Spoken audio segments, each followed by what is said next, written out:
সুন্নি হলেন কোরআন এবং নবী করিম সাল্লাল্লাহু আলাইহি সাল্লামের সমস্ত হাদিসগুলো, বিশুদ্ধ সূত্রে বর্ণিত সমস্ত হাদিসগুলোকে যারা মানে, নবী সাল্লাল্লাহু আলাইহি সাল্লাম এবং তার সকল সাহাবী, তার পরিবারবর্গ সবাইকে যারা মানে, এদেরকে বলা হয় সুন্নি।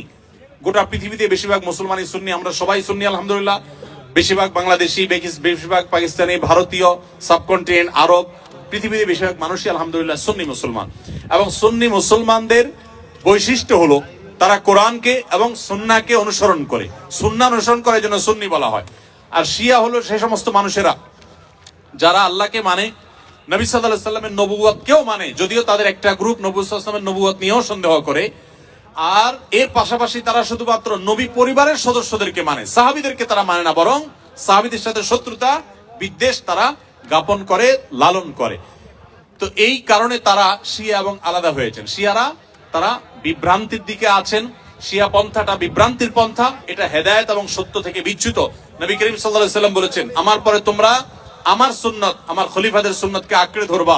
নবীর সুন্নাত এবং আদর্শ যদি কেউ আঁকড়ে না ধরে, সাহাবীদের যদি আদর্শকে কেউ যদি ইগনোর করে, সে কখনো ভালো মুসলমান হতে পারে না। এজন্য আমাদেরকে সতর্ক থাকতে হবে এবং ভালো মুসলমান হতে হলে অবশ্যই কোরআন এবং সুন্নাহ উভয়টাকে অনুসরণ করতে হবে। শিয়াদের মধ্যে কিছু কিছু গ্রুপ আছে যারা বিভ্রান্ত, পরিপূর্ণ ইসলাম থেকে তারা বাহির হয়নি।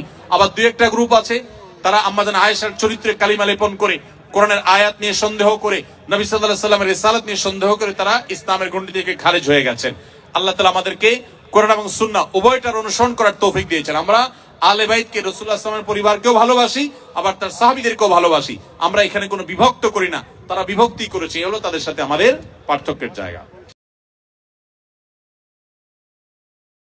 দেখুন, একটা কমন নীতি আমাদের প্রত্যেকেরই জানা থাকা দরকার। সেটা হলো, একজন মুসলমান তিনি সব সময় মাজলুমের পক্ষ অবলম্বন করবেন। যখন দুটি বিবাদমান পক্ষের মধ্যে একটা মাজলুম আর একটা জালিম হবে, তখন সেই ঘটনায় মুসলমানরা সব সময় জুলুমের বিরুদ্ধে অবস্থান নেবেন। এটা হলো কমন নীতি। এমনকি জুলুমের শিকার মানুষটা যদি অমুসলিমও হয়, তারপরেও তার প্রতি মুসলমানের সিম্প্যাথি থাকবে। মুসলমান কখনো জুলুমের সাথে সঙ্গ দিবে না যদি জালেম মুসলমান হয়। অতএব আপনার সাথে কোনো মাজলুমের যদি আকীদাগত মতপার্থক্য থাকেও, সেই মতপার্থক্য আপন জায়গায় থাকবে, সেটাকে আপনি রাখবেন, এবং বিরোধিতার জায়গাটাও আপন জায়গায় থাকবে। কিন্তু এতৎ সত্ত্বেও যদি সে জুলুমের শিকার হয়, তাহলে আপনি জুলুমের বিরুদ্ধে অবস্থান নেবেন। অন্তত সার্বিকভাবে, সামগ্রিকভাবে আপনি সেটার বিরুদ্ধে অবস্থান নিতে না পারলেও মানসিকভাবে হলেও তার বিরুদ্ধে আপনাকে অবস্থান নিতে হবে। এটা হলো মৌলিক নীতিমালা। মুসলমান কখনো জালেমের পক্ষে যেতে পারে না, মাজলুমের পক্ষ মুসলমান সবসময় নিবে। এক্ষেত্রে সূরা রোমের যে ঘটনা, সেটা আমাদের জন্য একটা বিশেষ নির্দেশনা হতে পারে। সূরা রোমের শুরুতেই আল্লাহ তাআলা যে বলেছেন, আলিফ লাম মিম গুলিবাতির রোম, এখানে আমরা দেখেছি যে রোমানদের সাথে তখন পারস্যের অগ্নিপূজকদের সাথে যে যুদ্ধ হয়েছে, সেই যুদ্ধে মক্কার মুশরিকরা পারস্যদের আর মক্কার মুসলমানেরা সাহাবা একরাম তারা রোমানদের সমর্থন করেছেন। কেন?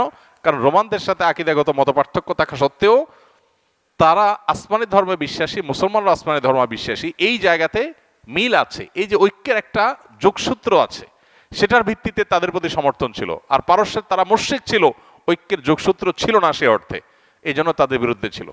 অতএব আজও আমরা ওই মূলনীতি মাথায় রেখে অনেক আহলে কেবলা, অনেক আপনার মুসলিম আছেন যারা হয়তো বিভ্রান্ত, যারা হয়তো বিদআতে লিপ্ত, কেউ কেউ হয়তো শিরকে বা ইসলামের গণ্ডি থেকেও খারেজ, বাট বাহ্যিক দৃষ্টিকোণ থেকে আদমশুমারিতে মুসলমান মানুষ মনে করে পরিস্থিতি বিবেচনা, বিশেষ করে তারা যখন জুলুমের শিকার হবে, তখন জালিমের পতন চাওয়া বা তাদের চাইতে আরো বেশি জুলুম যারা করছে তাদের পতন চাওয়া বা তাদের ব্যাপারে আপনার যথাযথ অবস্থান গ্রহণ করা, এটা মুসলমানের, একজন দায়িত্বশীল মুসলমানের কর্তব্য। অতএব সেই স্ট্যান্ড বা সেই অবস্থানটা আমাদের এক্ষেত্রে হতে পারে।